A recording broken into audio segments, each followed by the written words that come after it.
23 April রাজধানী কামরাঙ্গীরচরের কালুনগরের matador শিল্প পার্কের কর্মচারী মেসের টয়লেটে পড়েছিল মোহাম্মদ ইয়াকুবের রক্তাক্ত দেহ।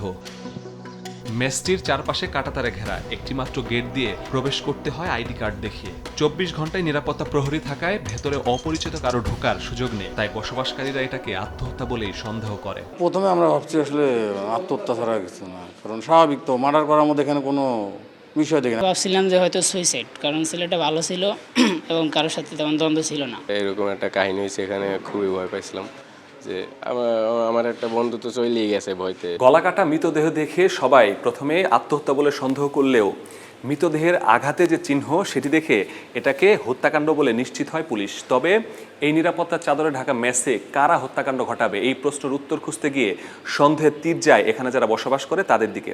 তাদের জিজ্ঞাসাবাদ দিয়ে শুরু হয় এই হত্যার তদন্ত। ঘটনাস্থল পরিদর্শন করে আলামত সংগ্রহ করে পুলিশ। হত্যার স্পট সিলগালা করে শুরু হয় সন্দেহভাজনদের খোঁজ। যারা রাতে মেসে অবস্থান করছিল সবাইকে শুরু হয় জেরা। প্রথমে কেউই মুখ খুলছিলেন না। সাব্বির নামে নিহত ইয়াকুবের এক রুমমেটই মিথ্যা তথ্য দিতে থাকে। পরে তাকেই 12 ঘন্টার জিজ্ঞাসাবাদে জট খুলে রহস্যের।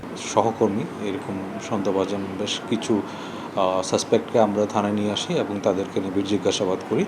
জিজ্ঞাসাবাদের একটা পর্যায়ে যে ভিকটিমের যে রুমমেট ছিল সেই ঘটনার সাথে প্রত্যক্ষভাবে জড়িত থাকার কথা আমাদের কাছে স্বীকার করে এবং সেই প্রেক্ষিতে এই ঘটনার প্রকৃত কারণটা আমরা জানতে পারি। গ্রেফতার করা হয় সাব্বিরকে। মেসের পেছন থেকে হত্যায় ব্যবহৃত ছুরি উদ্ধার করে সাব্বির নিজেই। জিজ্ঞাসাবাদের সামনে আসে ত্রিভুজ প্রেমের কাহিনী। সাব্বির এক ফেসবুক আইডিতে প্রেমের সম্পর্কে জড়ান কয়েক মাস আগে।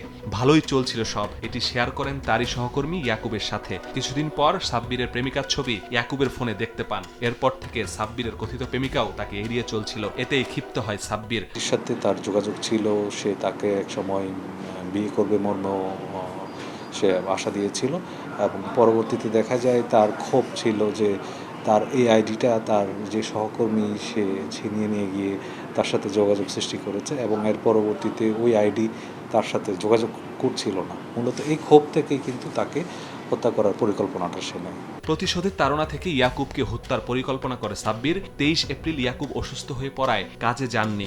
এ সুযোগে রাত 1টার দিকে টয়লেটে গেলে পিছু নেয় সাব্বির। ব্লেড দিয়ে গলায় আঘাত করে হত্যা করে স্বাভাবিকভাবেই ভোরে কাজে যোগ দেয় সাব্বির। তবে শেষ রক্ষা হয়নি। পরিকল্পনা অনুযায়ী যখন ভিকটিম একটু অসুস্থ অবস্থায় ছিল, সে তার রুম থেকে ওয়াশরুমের দিকে যায়। ওয়াশরুমে তাকে সে অনুসরণ করার একটা পর্যায়ে সে চুপি চুপি তার সাথে ওয়াশরুমে প্রবেশ করে এবং তাকে ব্লেড দিয়ে গলায় পোস্ট দেয়।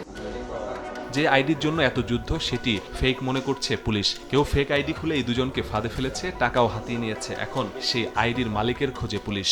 এই যে আইডিটা ব্যবহার করে এই ঘটনার উদ্রেক হয়েছে, সেই ব্যাপারে আমাদের নিবিড় তদন্ত অব্যাহত রয়েছে। এত বড় শিল্প প্রতিষ্ঠানের কর্মীদের মেসে নেই সিসিটিভি ক্যামেরা। থাকলে এমন হত্যার পরিকল্পনা খুনি করত কিনা এই প্রশ্ন পুলিশেরও। তবে হত্যার পর টনক নড়েছে, ক্যামেরা স্থাপন করেছে কর্তৃপক্ষ। মাসুদুর রহমান, সময় সংবাদ, ঢাকা।